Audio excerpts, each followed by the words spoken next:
Krenohet për reformat e ndërmarra nga qeveria që drejton prej 2 vite e gjysmë kryeministri Edi Rama, në të cilën ka thënë se duhet ende shumë punë për të arritur maksimumin. Shembullin për ndryshimin më të madh kreu i qeverisë e ka marrë në sistemin e shëndetësisë. Krenohet për reformat e ndërmarra nga qeveria që drejton në 2 vite e gjysmë, por kryeministri Edi Rama thotë se ka ende për të bërë që të arrihet maksimumi.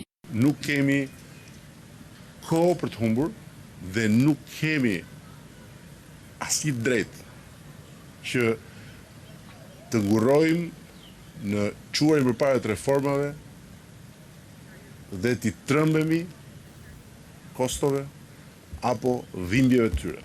Jo se sot kemi arritur në pikën ku mund të themi që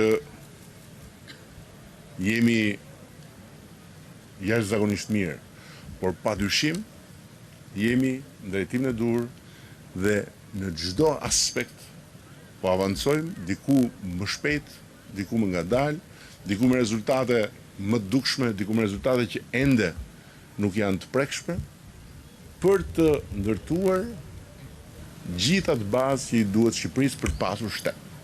Shembullin për ndryshim të madh kreu i qeverisë e mori në sistemin e shëndetësisë. Që gjithkusht marrë shërbimin ka apo nuk ka lek. Dhe nëse sot ne kemi siguruar dhe është viti i parë që mjeku i familjes, shërbimi tek mjeku i familjes të jetë falas, jo më me pagesë. Ky është një tjetër hap dhe kjo është një tjetër arsye për t'ju thënë njerëzve, kjo është Partia Socialiste, po Partia Socialiste ka nevojë për ju. Nga Berati ku mori pjesë në një aktivitet për zgjerimin e antarësisë, shefi i qeverisë tha se organizatat e partisë nuk duhet të trajtohen si pronë private. Kemi hasur her pas here dhe problemin e ngushtimit të hapësirës së diskutimit në një organizat vetëm te kush u fut në punë në shtet, kush s'u fut dot në punë në shtet. Nuk mund të jetë kjo organizata e Partisë Socialiste. Nuk mund të jetë ky debati në organizatën e Partisë Socialiste. Ky takim me bazën zhvillohet në funksion të ristrukturimit të partisë dhe hapjes së saj.